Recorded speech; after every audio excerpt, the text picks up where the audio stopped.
13 hours later, super smooth flight. Here I am in Peking, which is actually Beijing. I didn't know that. You'd think I'd know something like that, wouldn't you? I didn't really sleep much, but it's about 10 o'clock at night for me, and it's 5 in the morning here.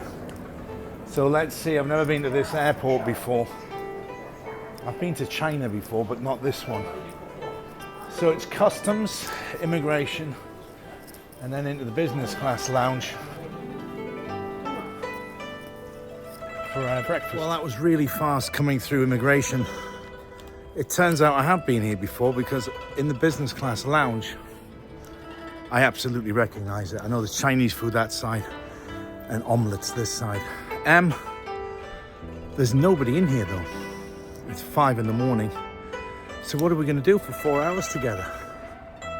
I think what we'll do is I'll ask for a little bit of guidance and do another video, because I'm absolutely wide awake and I've got 4 hours to kill.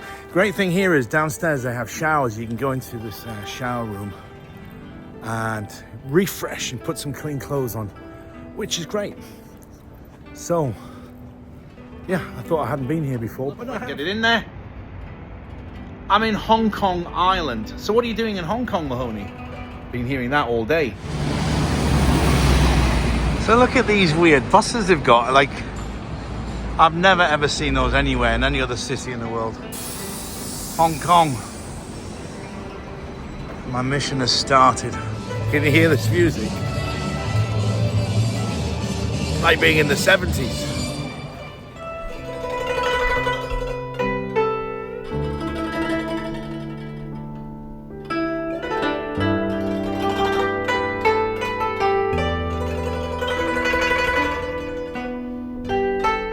You know, another thing you need to keep your eyes open for is confirmation about things that you've done or messages. And look what I see behind me.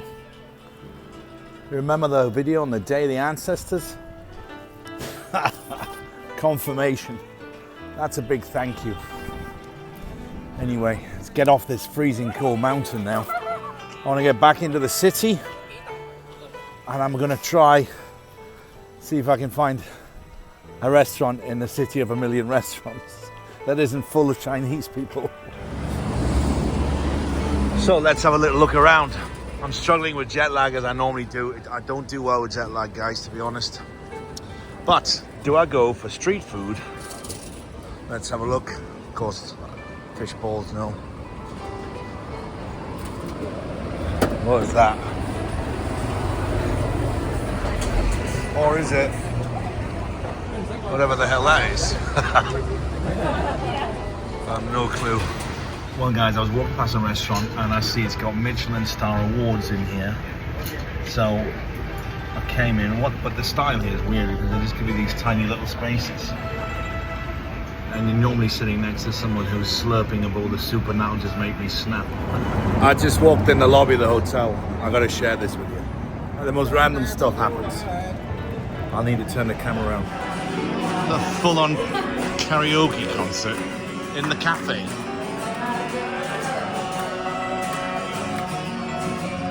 And you can hear they're not very talented. So I'm gonna go back to my room and watch a movie. It's 9 o'clock. And I'm shattered. This is how steep it is. You can see the buildings behind. Have a look. Like that.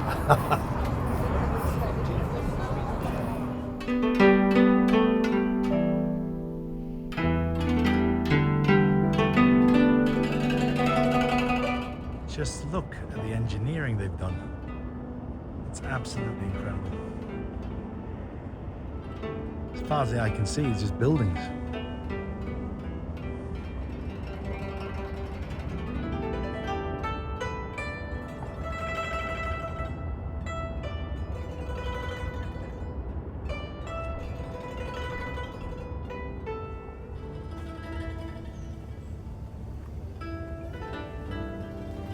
Actually, the energy here is pretty clean. I've just swept right up through this path, and I would say there's nothing really bad up here. but I am feeling the energy of my father. Because this is one of these great big tourist spots, and for sure he would have been up here.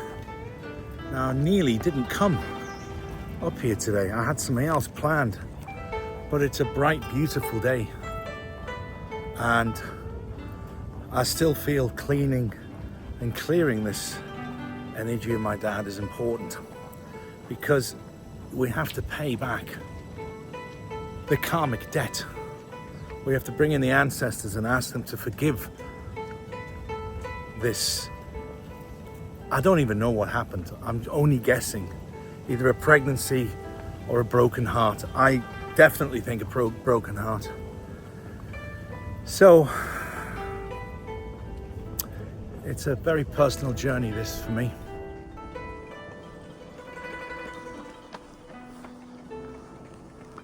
As you can see, the size of the city is just enormous. Hundreds and hundreds of tower blocks, all built over the last few hundred years. I mean, what an achievement engineering-wise. I'm really, really blown away by it.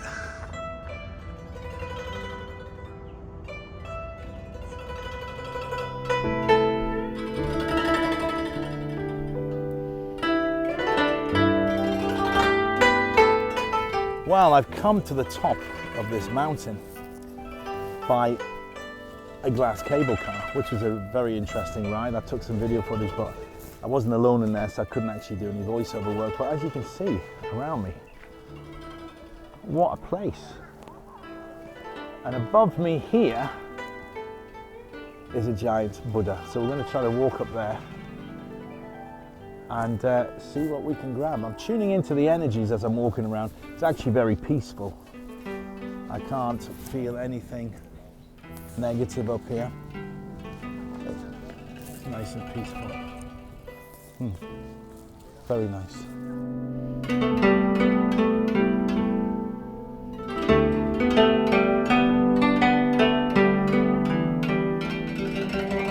So guys, as I was coming up here, one of the first things that came to my eye level is these Sanskrit version, which is where it was copied from. Yeah, which symbolizes prosperity.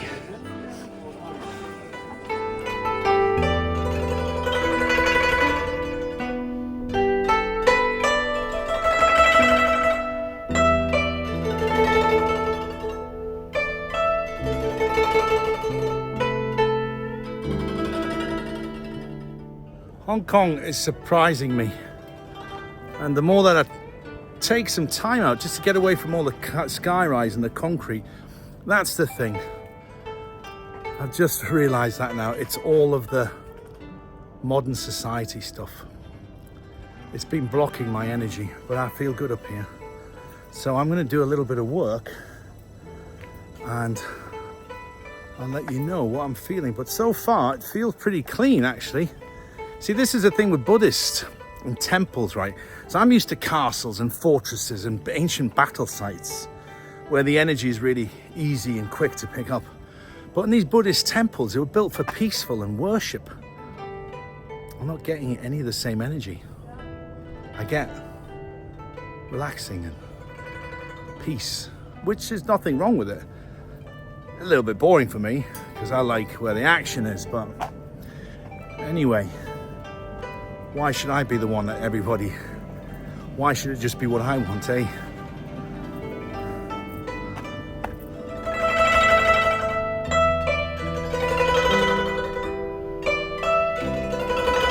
This is the typical situation. Me on the street with a cigarette hanging out of his mouth.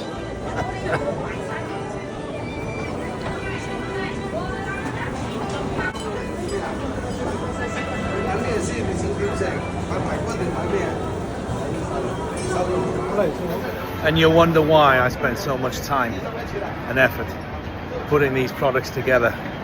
You've got unsanitary conditions like that, totally normal in Southeast Asia.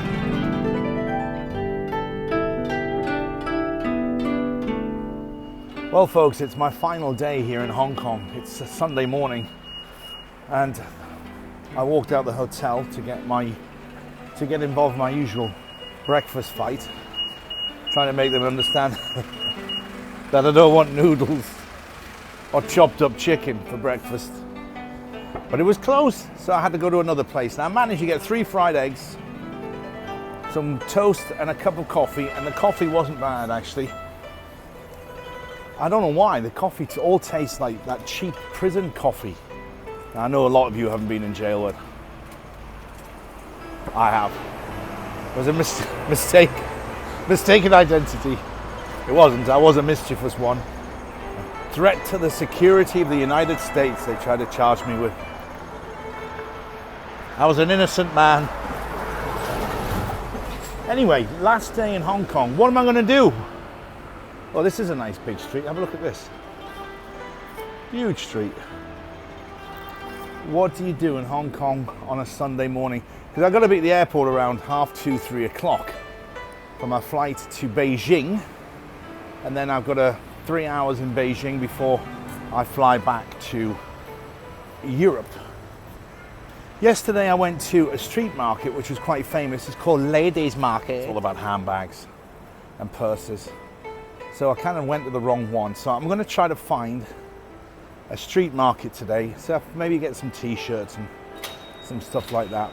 Because I think Hong Kong and Bangladesh really are the 2 places in the world that most of the shirts and clothes that you'll buy in famous brand high street locations are all made here. And I'm not going to Bangladesh. Spirits, do not send me to Bangladesh, please. You'd probably send me now. But I'm going to go to a street market. Then it's airport, back into mainland China, and then 12.5 hours straight back to Europe. 2 hours at the airport, and then another 1.5 hour flight back home into my car. And I'm going to go straight. What am I going to do then? Oh, it's going to be Monday when I get back. It's not going to be Sunday, isn't it? Oh well, I'll have to go and see what the boys are doing. I'll have a catch-up lunch because I'll be back about lunchtime. So there'll be a glass of red wine and a decent steak will be on the menu. Anyway, what are my feelings about Hong Kong? You know what? It's a highly functioning, infrastructure impressive city. And it's kind of what I expected, but then kind of not as well. It's cleaner than I thought it would be. The people all seem a bit sad and repressed though. They're all just running around and working. They don't smile. Well, they haven't been smiling at me anyway.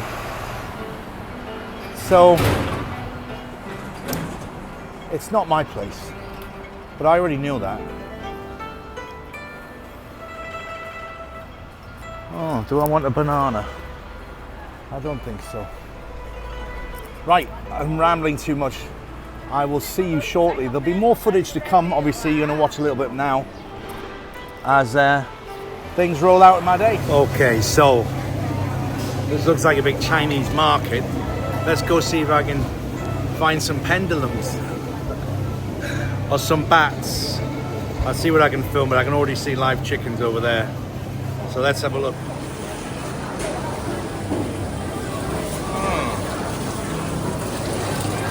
Poor things, Jesus. There's a fish. Oh, this is a chicken. Oh my God, that was a mistake. So, honestly guys, I've got to get out of here, I'm going to throw up. I walked around the corner and they were literally pulling chickens out of the cages and chopping their heads off. And then putting them in boiling water and all the feathers coming off. Honestly, I threw up in my mouth. I've got to get the hell out of here. Jesus. That was horrific. I wasn't expecting that. I mean, that was a stupid move of me, wasn't it? Walking around the corner and there they were, plucking them and whack. Oh, back in Hong Kong International. Who knows if I'll be back in Hong Kong? With my life, anything could happen. But I'm kind of excited to get home, I have to say. Most people like long trips away, but I actually don't. I prefer to be home with my creature comforts. So let's see where my check-in gate is, and I'm gonna go for lunch. Maybe spend the last of my local money on some souvenirs and some junk for my house yet again. And I look forward to seeing you all very soon. Thanks for joining me on this Hong Kong trip, and I hope you got more out of it than you thought.